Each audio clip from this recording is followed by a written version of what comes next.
জুলাই গণ-অভ্যুত্থান চলাকালীন দেশজুড়ে ইন্টারনেট সেবা ধাপে ধাপে বন্ধ রাখার পেছনে তৎকালীন সরকারের শীর্ষ পর্যায়ের সরাসরি হস্তক্ষেপের চাঞ্চল্যকর তথ্য উঠে এসেছে।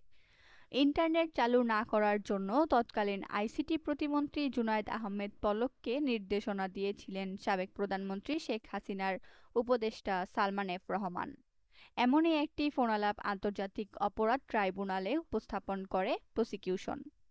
মানবতা বিরোধী অপরাধের একটি মামলার সাক্ষ্য গ্রহণ চলাকালে গত 18 মে ট্রাইব্যুনাল ১ এর চেয়ারম্যান বিচারপতি মোহাম্মদ গোলাম মর্তুজা মজুমদারের নেতৃত্বাধীন বিচারিক প্যানেলে এই কল রেকর্ডটি শোনানো হয়।